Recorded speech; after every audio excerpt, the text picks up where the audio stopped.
Estamos en el territorio de una de las cacicas más valiosas que tuvimos en toda la historia nuestra a la llegada de los españoles, que se llamó Yanubá. Yanubá. Era la hija del cacique de Tucurumbí, el cacicargo de Tucurumbí a nivel de los quimbayas era el más importante espiritualmente. El cacicargo más importante político y militar era Consotá, el segundo en su orden Yamba, pero espiritual, la orientación espiritual la tenía Tucurumbí, y Tucurumbí podía estar muy cerca del San Eugenio. Los límites de nosotros con el San Eugenio, ahí, en esa zona estaba Tucurumbí, y hija de ese cacique fue Yanubá. Y todo este territorio era el territorio de Yanubá, un cacicargo valiosísimo. Y aquí, la parte esencial de ese territorio de Yanubá era el agua. Y se cuidaba el agua, se quería el agua como un centro premonitorio. Por eso los caminos iban por los filos de las cuchillas, ¿no es cierto? La cuchilla del Alto del Toro, que nos separa con el otro lado de la cuenca del San Eugenio, hacia el otro lado, y el Otum. Son las dos cuencas que nos separa esa cuchilla. Esa cuchilla era la que delimitaba precisamente por el carácter de conservación. La mayoría de los cronistas dicen que todo esto era como un mar verde.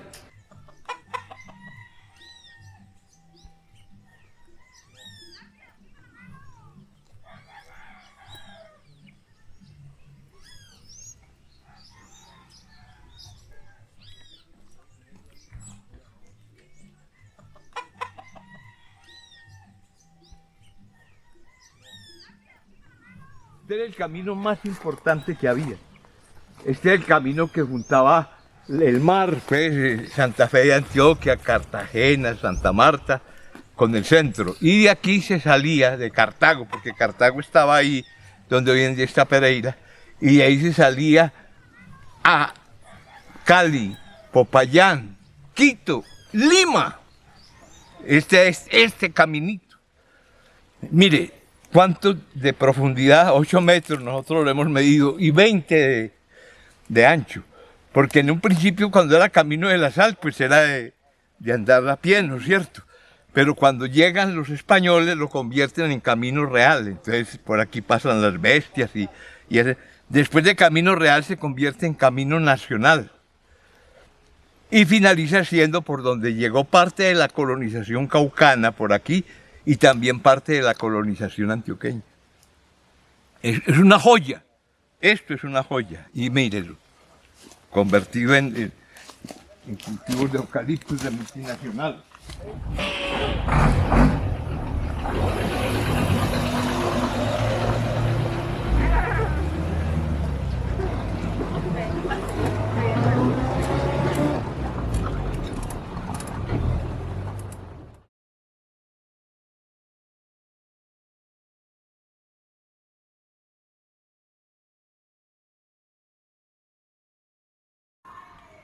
Bueno, entonces esto va a ser para largo, ¿no es cierto? Porque, a ver, ¿quién soy yo? Entonces, yo soy el bisnieto de un campesino de Sonsón. Los de Sonsón somos 2 veces Sonsón. Entonces, ese campesino de Sonsón,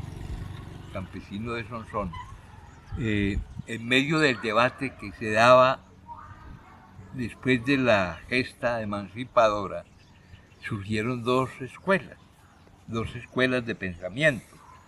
La primera escuela de pensamiento era una escuela que tenía la influencia de la masonería francesa. Era una escuela que decía que aceptaba el catolicismo, que aceptaba a las mujeres. Una escuela, a mi entender, muy progresista, que echó raíces dentro del liberalismo. Y el liberalismo acogía una propuesta de libre pensamiento. Tal vez la propuesta central de ese sector era ser librepensadores. Librepensadores quiere decir que usted puede pensar y puede querer lo que quiera. Y entonces eso se daba en Antioquia se daba eso. En el Cauca se daba lo contrario. Todo lo que ustedes quieran, pero no con la religión católica, ¿no es cierto? El Cauca estaba bajo la influencia de la escuela inglesa. Y la escuela inglesa, pues usted sabe muy bien, era una escuela anglicana, o por lo menos si no anglicana, protestante, ¿no es cierto? Esas eran las dos líneas, totalmente contrarias. Para la escuela francesa del pensamiento, usted no podía hablar de libertad si existía un solo esclavo. Un solo esclavo, decía esa escuela, niega que usted hable de libertad. Para la escuela inglesa, usted no solo debe tener tierras, maquinarias, talleres, propiedades, sino que debe tener personas. Usted debe tener esclavos. Si usted no tiene esclavos, usted no es nadie. Imagínense ustedes en el momento del surgimiento de la República, esas dos escuelas organizando la nación colombiana, pues. Ya a mí me tocó el viejito, abuelito, bisabuelito mío, era de la escuela francesa, ¿no es cierto? Era de la escuela. Entonces era un contrasentido allá y no los querían a muchos, y entonces se vino para acá, 1873. Y llegó, pues a él le adjudicaron, está todo, pensando en esa partecita, está inclusive hasta la notaría, el número de la notaría primera, donde registraron las propiedades pues de ellos, ¿no es cierto? La finca esa que salía de la orilla del Otún y subía hasta donde está sembrado el ciprés, ¿no es cierto? Ahí está registrado, pues. Entonces ese fue el espacio, llamémoslo primario de mis abuelos, ya los tatarabuelos, los bisabuelos ya no tenían mucho que ver, pero mis abuelos sí, ya ellos tuvieron esos conceptos. Y estaba surgiendo también una lucha social muy importante en la parte del frente de nosotros. De ahí de la Carmencita, que se llama la finca que así la puso el bisabuelo, la Carmencita. De ahí hacia arriba, hacia la zona del páramo, hacia la zona de Cortaderal, se instaló una colonia que era Cundiboyacense Tolimense. De ahí para arriba, ¿no es cierto? Y esto es sobre la margen derecha del Otún. Y sobre la margen izquierda del Otún se instaló el otro sector político.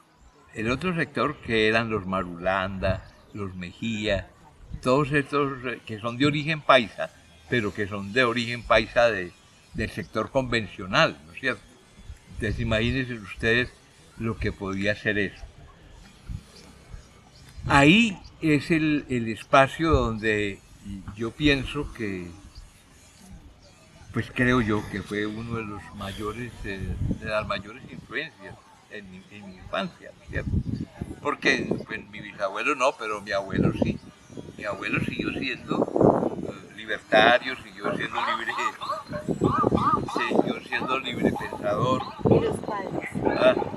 Y los padres, mi padre siguió siendo, claro, porque entonces ahí viene el desarrollo de una contradicción. Eso eran los castaños, ¿no es cierto?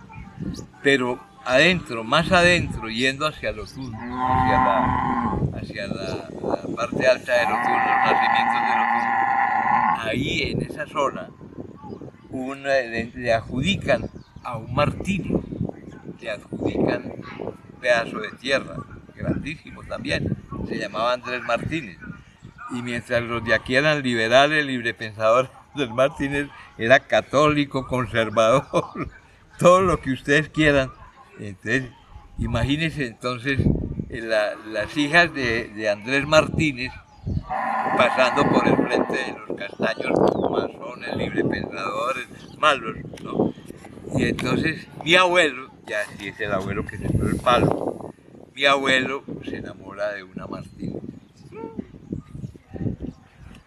Eso era pues más o menos que guerra civil, ¿no? Y entonces fue y le dijo a Andrés, se llamaba Andrés Martínez, le dijo que yo estoy enamorado de su hija. Y usted, un liberal, comunista no, sino malo. Hasta no hablemos de eso. Digo, ay, ¿qué tengo que mostrarle yo para que usted entienda que yo soy un hombre capaz de garantizarle el futuro a su hija? Digo, no, muy sencillo.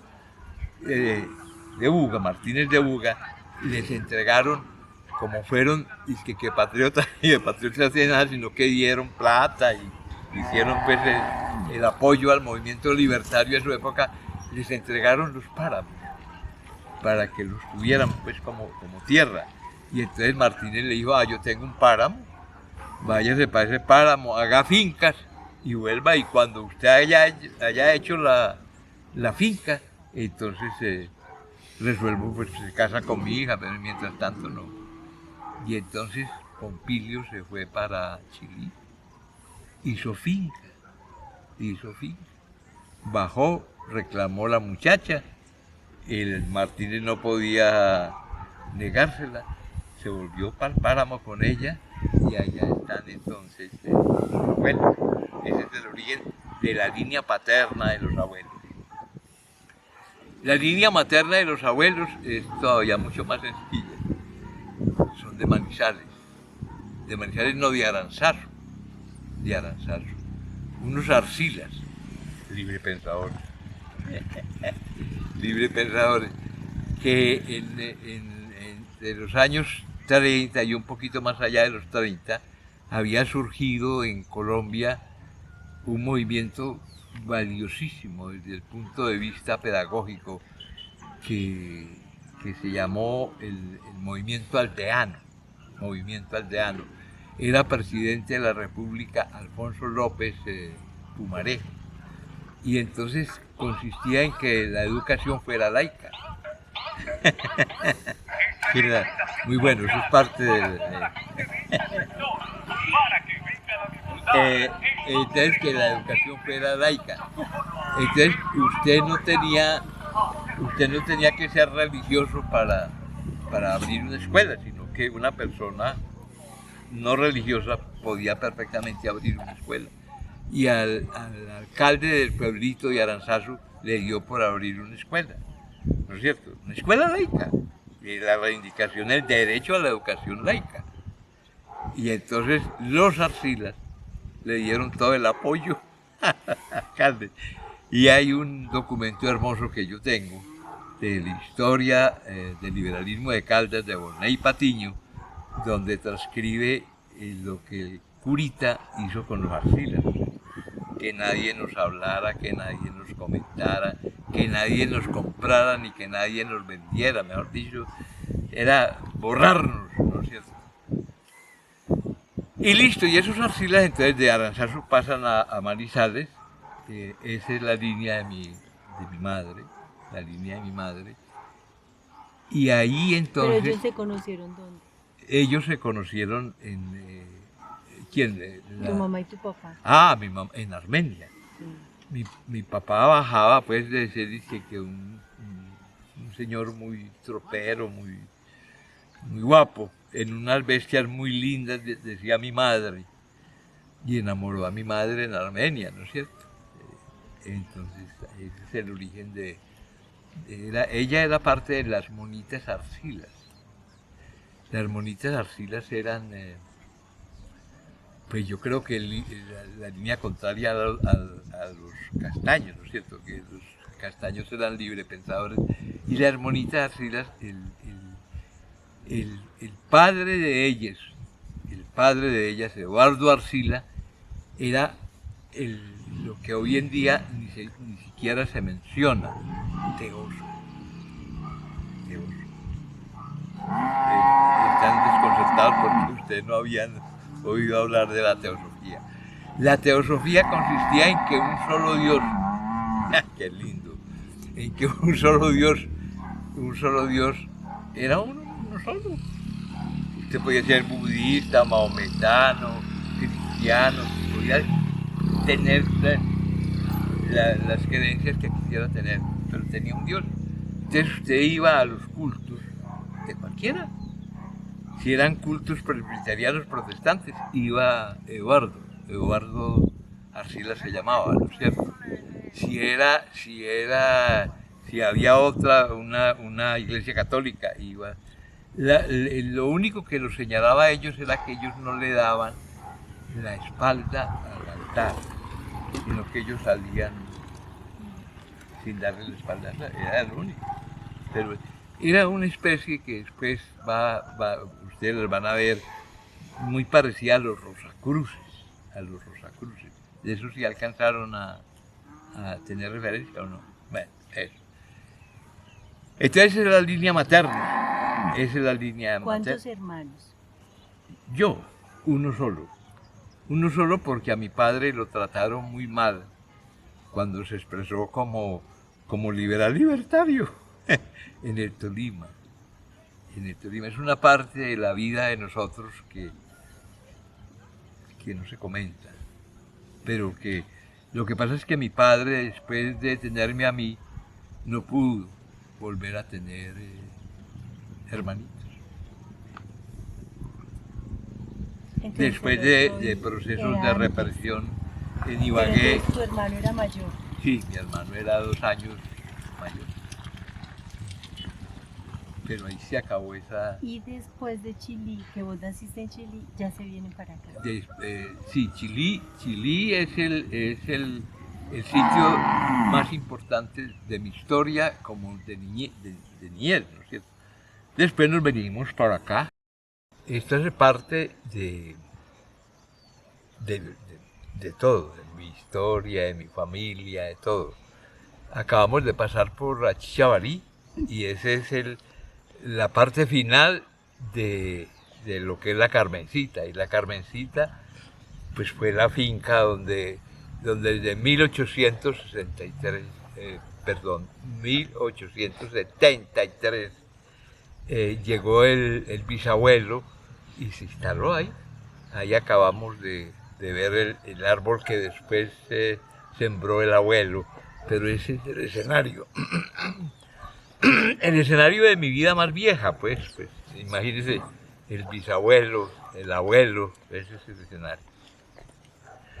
Esa parte donde estuvimos ahí, eso hace parte de aquí, de La Bella. Este es el corregimiento de la Bella, donde estamos ahora. Y el corregimiento de La Bella tiene entonces una institución educativa que es esta, se llama Institución Educativa de La Bella. Entonces, lo que se da es cómo nosotros que vivimos en el corregimiento de La Bella, en la vereda Pachacue, que tenemos las raíces de la vereda Pachacue hacia abajo, hacia la cuenca del Otún, ¿no es cierto? Nosotros entendíamos cómo queremos el vivir de nosotros, ¿no es cierto? El vivir de nosotros como comunidad, históricamente. Y entonces es donde se origina la propuesta de incidir sobre la población a nivel general, y fue un periodo de la vida de nosotros muy valiosa, el periodo en el cual incidimos sobre las escuelas de la Florida, sobre el colegio de la Florida, ¿no es cierto? Pero estuvimos como un poco distanciados de La Bella, es decir, habíamos caído dentro de la dinámica que la cuenca del Otún era la cuenca de nosotros, ¿no? Pero no pensábamos que nosotros estábamos en todo el filito, pues entonces si estábamos en todo el filito era la cuenca del Otún, pero también la cuenca del Consota. Y aquí donde estamos en la cuenca del Consota. Entonces, eso nos llevó, indiscutiblemente hay un periodo de la vida de nosotros donde incidimos sobre la Universidad Tecnológica de Pereira en esa época, en el proceso del surgimiento del ambientalismo popular, Y claro, era la incidencia y la discusión en el cambio de enfoque que se le estaba dando al pensamiento ambiental, Existía una sociedad colombiana de ecología orientada por Misael Pastrana Borrero y por Gloria Valencia de Castaño, que orientaba una propuesta del ambientalismo, pero fue surgiendo en nosotros desde la incidencia que tuvimos, la relación que tuvimos con el pueblo Nasa y el pueblo Misak del Cauca, fue surgiendo la necesidad de un tipo de ambientalismo que fuera distinto, que se construyera desde la base social. Y un elemento central para la construcción de este ambientalismo desde la base social forzosamente pasaba por la influencia en la escuela. Es decir, casi que es imposible plantear otra dinámica sin tener en cuenta la escuela. Es decir, esto que estamos donde estamos es lo que nos permite encontrarnos con las comunidades. Nosotros no podemos vivir al margen de eso, es decir, dejar que no, esa es parte de la dinámica. Dejar que la educación transcurra por un lado y nosotros por otro lado, ¿no es cierto? Entonces fue la época en la que influimos sobre las universidades, entre ellas la Universidad Tecnológica, la Universidad Mélida de Fraune, compañera, Mélida de Fraune, que estuvo en Manizales, fue la más cercana a nosotros en esa época. Hermes Rincón, en la Universidad del Quindío, fue el más cercano. Y entonces la universidad nos dio la perspectiva de cómo sumábamos elementos desde esa universidad a nivel de las comunidades. Pero también los sindicatos de educadores, el sindicato de educadores de Risaralda, del CER, también convocó a docentes para que manejáramos lo ambiental, y organizó cursos de ecología en una estructura que se llamaba Centro Experimental Piloto, que habían centros experimentales piloto en Risaralda, en Caldas y en el Quindío. Y ahí dictábamos entonces las charlas de ecología. En esa época el mayor énfasis indiscutiblemente estaba asignado por un enfoque más desde la ecología como una disciplina que tenía que ver más con las ciencias naturales físicas y exactas, ¿no es cierto? Entonces hacíamos el mayor énfasis en esa ecología como disciplina, ¿no es cierto? Después vino la gran influencia de los años 72. En los años 72 aparece algo que para nosotros fue muy importante, y fue Estocolmo, el Congreso de Estocolmo. En el Congreso de Estocolmo se dio la discusión de cómo era posible tener un medio ambiente o un ambiente completico, como decíamos en esa época, ¿gracias a qué? Y entonces muchos teóricos de la izquierda de su época en Europa, Altieri, Marcuse, Gors, Tibaldi, Hans Magnus Hessenbergen, todos ellos concluían como un sector discutiendo al interior de Estocolmo que es que el daño lo hacía el capitalismo, que mientras existiera el capitalismo iba a tomar la naturaleza como la fuente de mercancías. Entonces de la naturaleza se sacaba todo, ¿no es cierto? Pero era una mercancía, incluyendo hasta el agua, lo que ahora manejamos con todo el dolor de que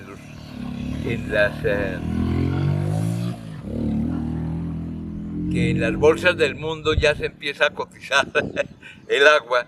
Eso para nosotros era como una discusión. Entonces nosotros en esa época llegábamos a decir, y llegará el momento en que van a vender el agua en frasquitos o en botellitas, van a vender el agua, y la gente la gente se reía. Era imposible que se fuera a vender el agua, ¿no es cierto? Entonces, esa discusión en concreto de Estocolmo entre si el capitalismo era el responsable del daño ambiental y de los límites del crecimiento. Veníamos del famoso Club de Roma, donde nos habían dicho es que el petróleo se va a acabar. Y bueno, que el petróleo se va a acabar para nosotros puede que tenga una connotación, pero decirle a los que fabrican automóviles y aviones y barcos, decirles que se va a acabar el petróleo, eso ya era otra cosa. Y yo creo que en buena parte esa discusión en torno del modelo económico tuvo mucho que ver con ese aspecto. Y por eso el Club de Roma, pues no nos digamos mentiras, sectores conscientes del Club de Roma era de pronto una intelectualidad, pero el resto eran los que tenían que ver con la Ford, con la Chrysler, con la Lucas, con todas esas grandes empresas que dieron en esa declaración de los límites del crecimiento, que así se llamó el primer informe del Club de Roma. Entonces vieron eso y entonces ahí no había salida. Y la única salida está consignada en el segundo informe de ellos mismos, que se conoce como la humanidad en la encrucijada, que ese es el que sirvió de base para los modelos de globalización, porque ahí fue donde se dijo, bueno, entonces que unos países produzcan materia prima, que otros países transformen esa materia prima y tengan tecnología y ciencia para transformarla, y que otros países consuman. Esa fue la división del mundo en ese segundo informe que se llamó La humanidad en la encrucijada.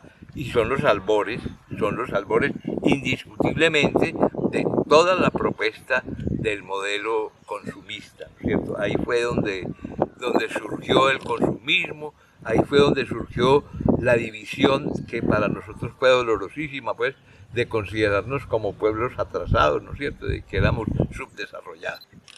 Pero bueno, entonces eso que pasa en Estocolmo fue muy valioso para nosotros, porque nosotros estábamos acostumbrados a que nos trataran como guerrilleros, hippies, malos, porque negábamos el desarrollo. Y entonces encontrábamos cómo los pescadores artesanales y los pescadores del Pacífico estaban luchando frente a las, pues,